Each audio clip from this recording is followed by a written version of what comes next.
नमस्कार दोस्तों, मेरा नाम है शुभम उपाध्याय और आप देख रहे हैं नुक्ता चीन। चलिए आज बात करते हैं 5 ऐसी इंटरनेशनल पॉलिटिकल थ्रिलर फिल्मों के बारे में जो शानदार, असरदार और जानदार हैं। ये सभी फिल्में हिंदुस्तान में किसी न किसी ऑनलाइन मंच पर उपलब्ध हैं और सभी दुनिया भर की राजनीति से गहरे जुड़ी हैं।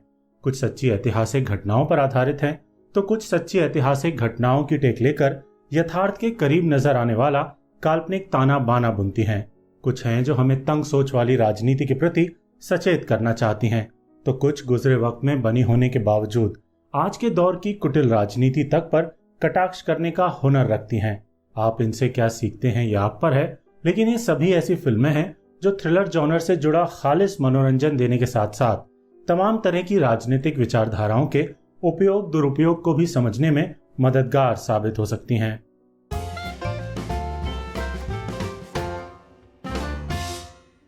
पहली फिल्म का नाम है ऑल द प्रेसिडेंट्स मैन। 1976 में रिलीज हुई इस महान अमेरिकी पॉलिटिकल थ्रिलर फिल्म को पत्रकारिता पर बनी सर्वश्रेष्ठ फिल्म का दर्जा दिया जाता है। यहां तक कि हाल के सालों में पत्रकारिता पर बनी जो श्रेष्ठ विदेशी फिल्में हमारी नजर हुई हैं, उनकी गंगोत्री भी ऑल द प्रेसिडेंट्स मैन ही कहलाती है। वॉटरगेट स्कैंडल तो आपको याद ही होगा। 70 के दशक में अमेरिकी राष्ट्रपति रिचर्ड निक्सन, जो कि रिपब्लिकन नेता थे, विरोधी पार्टी डेमोक्रेट्स के उम्मीदवारों के फोन टैप करवाने के आरोप में इसी स्कैंडल के चलते घिरे थे। उनके द्वारा कराई जा रही जासूसी का स्तर इतना वृहद था कि राज खुलने के बाद उन्हें 1974 में राष्ट्रपति पद तक से इस्तीफा देना पड़ा था और बाकी की तमाम उम्र उन्हें एक बदनाम राजनेता के रूप में गुजारनी पड़ी थी।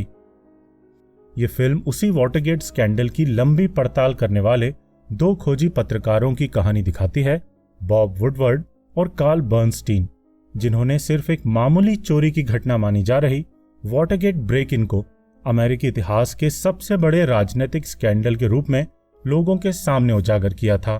2.25 घंटे की यह फिल्म किसी प्रोसीजरल थ्रिलर की तरह लीड्स और क्लूज को सिरे दर सिरे जोड़ते हुए राजनीतिक ताकतों के दुरुपयोग की पड़ताल करती है और एकदम यथार्थवादी अंदाज में, बिना लाग लपेट, बिना तामझाम के पत्रकारों द्वारा सच का पीछा करने में लगने वाली मेहनत और उनकी हिम्मत को दिखाती है।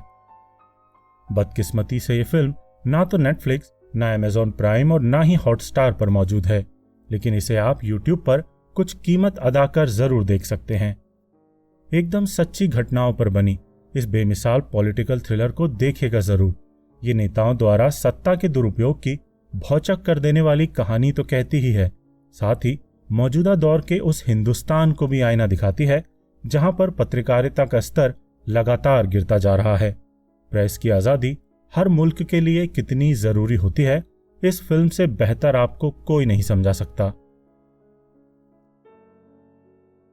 दूसरी फीचर फिल्म का नाम है म्यूनिक। ये भी सच्ची हैरत अंगेज घटनाओं पर आधारित स्टीवन स्पीलबर्ग की खासी मशहूर पॉलिटिकल थ्रिलर है। 2005 में ये रिलीज हुई थी और इस वक्त हमारे यहाँ अमेज़न प्राइम वीडियो पर मौजूद है। 1972 के म्यूनिक ओलंपिक में 11 इजरायली एथलीटों की निर्मम हत्या कर दी गई थी।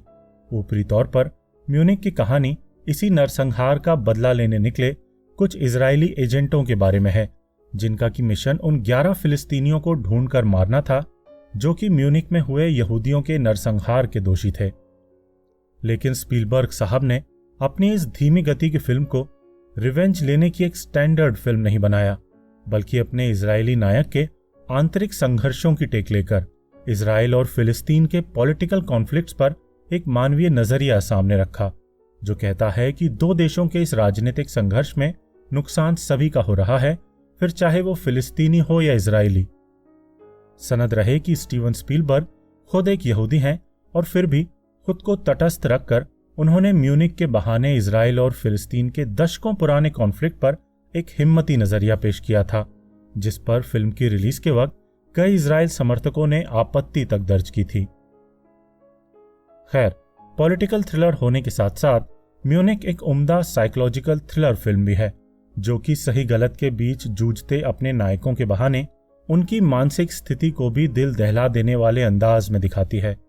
ये डिस्टर्बिंग फिल्म आज देखने पर आपको जरूरत से ज्यादा लंबी जरूर लग सकती है, लेकिन ये सोचने पर मजबूर करने वाला ऐसा ब्रिलियंट सिनेमा है जो इजराइल फिलिस्तीन के दशकों पुराने टकराव को समझने वाले दर्शकों को शर्तिया रास आएगा और थ्रिलर फिल्मों के मुरीद गैर राजनीतिक दर्शकों को भी अपनी एंगेजिंग स्टोरी टेलिंग से आखिर तक बांध कर रखेगा। तीसरी फिल्म का नाम है द लाइव्स ऑफ अदर्स। 2006 में आई इस आला तरीन और हैरत अंगेज जर्मन फिल्म को उसी साल बेस्ट फॉरेन लैंग्वेज फिल्म का अति प्रतिष्ठित ऑस्कर मिला था। ये भी बताता चलूं कि विश्व सिनेमा की अनमोल धरोहर होने के बावजूद जर्मन भाषा की फिल्म ना तो नेटफ्लिक्स पर मौजूद है, ना अमेजॉन प्राइम पर और ना ही हॉटस्टार पर। आज की तारीख में यूट्यूब पर इसका एक डिसेंट प्रिंट मौजूद है जिसमें खुशकिस्मती से इंग्लिश सबटाइटल्स भी हैं। एक ह्यूमन ड्रामा की शक्ल में बनी द लाइव्स ऑफ अदर्स 1984 के ईस्ट बर्लिन में शुरू होती है, बर्लिन की दीवार के गिरने के कई साल पहले, जहां पर ईस्ट जर्मनी की स्टाजी नाम की सीक्रेट पुलिस एजेंसी में फिल्म का मुख्य किरदार काम करता है। एक दिन इस एजेंट को एक मशहूर नाटककार और उसकी एक्ट्रेस प्रेमिका की जासूसी करने का सरकारी आदेश दिया जाता है, इस शक में कि नाटककार सरकार विरोधी गतिविधियों में शामिल है। शुरू में ये सरकारी एजेंट सरकारी आदेशों का पूरा पालन भी करता है, नाटककार के घर में माइक्रोफोन्स फिट कर देता है और निकट की जगह से दोनों की सारी बातें सुनता है। लेकिन बातें सुनते सुनते कम बोलने वाला ये गंभीर मुख्य किरदार नाटककार के व्यक्तित्व का धीरे धीरे मुरीद होने लगता है और बिना बताए उसकी मदद तक करने लग जाता है। लेकिन कहानी सिर्फ इतनी नहीं है। आप कम्युनिस्ट ईस्ट जर्मनी की पॉलिटिक्स में रची बसी इस ब्रिलियंट फिल्म को देखिएगा। इसका थ्रिलर एलिमेंट जहां आपके होश फाख्ता कर देगा, वहीं इसके इमोशंस आपकी आंखें भिगो देंगे। सरकारी नियमों और पाबंदियों के दो विपरीत छोर पर खड़े नायकों के बीच कैसे मानवता का रिश्ता पैदा होता है और उसे किन कुर्बानियों के साथ निभाया जाता है। सर्विलेंस का मुद्दा उठाने वाली ये शांत जर्मन फिल्म आपको बेहद पावरफुल अंदाज में दिखाएगी और इसके मुख्य किरदार का हृदय भेदी अभिनय आप अपने साथ कई कई दिनों तक सहेज कर रखेंगे। चौथी पॉलिटिकल थ्रिलर फिल्म का नाम है JFK। ये फिल्म अमेरिका के 35वें राष्ट्रपति जॉन एफ कैनेडी की 1963 में गोली मारकर की गई हत्या की कॉन्स्पिरेसी थ्योरीज की टेक लेकर गहन पड़ताल करती है। ये फिल्म 1991 में रिलीज हुई थी और इन दिनों हिंदुस्तानी अमेजॉन प्राइम वीडियो पर मौजूद है। इसका निर्देशन ऑलिवर स्टोन ने किया है, जो कि विवाद में रहने वाले राजनीतिक मुद्दों और कॉन्स्पिरेसी थ्योरीज पर फिल्में बनाने के लिए मशहूर रहे हैं। ऑलिवर स्टोन के अनुसार जॉन एफ कैनेडी की हत्या को लेकर जो अमेरिकी सरकार ने दावा किया था कि उनकी हत्या एक अकेले सिरफिरे इंसान ली हार्वी ऑसवाल्ड ने की है, वो एक कोरा मिथ था, एक गल्प कथा थी, जिसका सामना करने के लिए उन्होंने अपना खुद का मिथ गढ़ा, जिसे कि दुनिया JFK के नाम से जानती है। 3 घंटे से ज्यादा लंबी ये फिल्म एक वकील के सहारे कई उन कॉन्स्पिरेसी थ्योरीज को मुख्यधारा का हिस्सा बनाती हैं जिसके सिरे कई लोग जॉन एफ कैनेडी की हत्या से जोड़ते हैं, फिर चाहे वो क्यूबा हो, मिलिट्री इंडस्ट्रियल कॉम्प्लेक्स हो या फिर अमेरिकी एजेंसी CIA।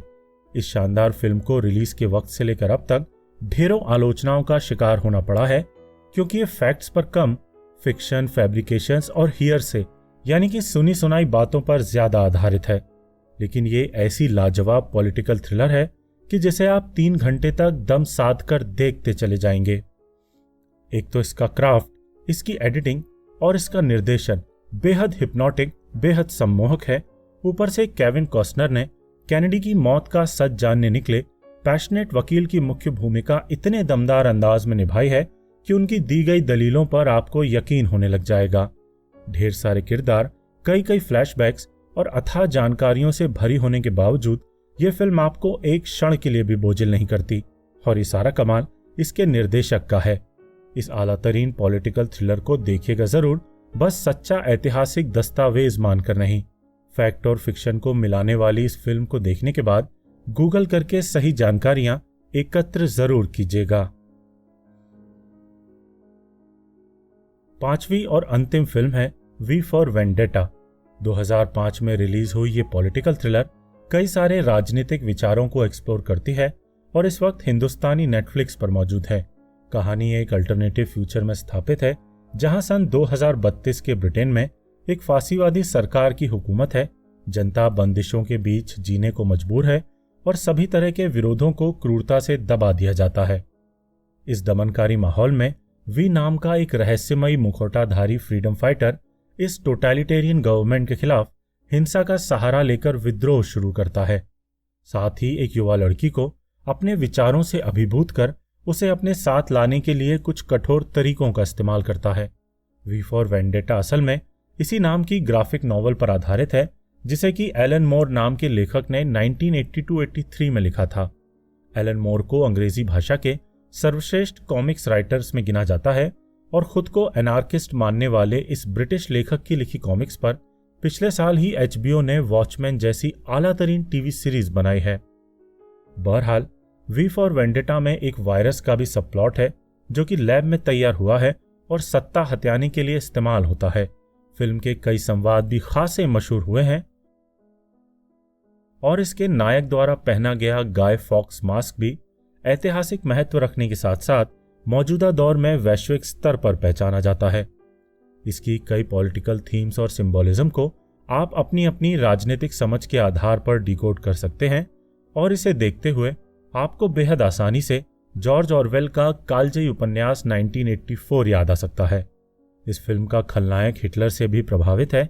जहां हिटलर यहूदियों से नफरत करता था, इस फिल्म का तानाशाह मुसलमानों और समलैंगिकों से बैर रखता है। बाकी यहां भी आपको हर वो थीम कहानी में पिरोई हुई मिलेगी जो कि उम्दा पॉलिटिकल थ्रिलर फिल्मों में हमेशा शामिल की जाती है। Political corruption, government surveillance, media manipulation और प्रोपेगेंडा मशीनरी। इस तेज तर्रार पॉलिटिकल थ्रिलर फिल्म को भी जरूर देखिएगा। हो सकता है कि इसके राजनीतिक विचारों से आप सहमत हों असहमत हों, लेकिन देखने के बाद इस बात से जरूर सहमत होंगे कि एक पावरफुल सिनेमा है जो थॉट प्रोवोकिंग होने के साथ साथ बेइंतहा ही मनोरंजक भी है। इन 5 ब्रिलियंट विदेशी फिल्मों के अलावा मैं कुछ और बढ़िया इंटरनेशनल पॉलिटिकल थ्रिलर्स भी रेकमेंड करना चाहता हूं। उन सभी नामों को आप नीचे स्क्रीन पर अभी टहलते हुए देख सकते हैं। ये सभी 2010 या उसके बाद रिलीज हुई नई फिल्में हैं और सभी की सभी अविश्वसनीय सत्य घटनाओं पर आधारित हैं। इस वीडियो में उनका जिक्र पहले तफसील से इसलिए नहीं किया क्योंकि वे किसी नामी हिंदुस्तानी ओटीटी मंच पर मौजूद ही नहीं हैं, लेकिन फिर भी अगर आपको कभी मौका मिले तो इन्हें देखिएगा जरूर। और जाने से पहले कमेंट सेक्शन में अपनी पसंद की पॉलिटिकल थ्रिलर्स का भी जिक्र जरूर कीजिएगा। जल्द ही हाजिर होता हूं एक और वीडियो के साथ जिसमें कुछ और अलहदा फिल्मों या वेब सीरीज का जिक्र करूंगा। तब तक के लिए इजाजत दीजिए।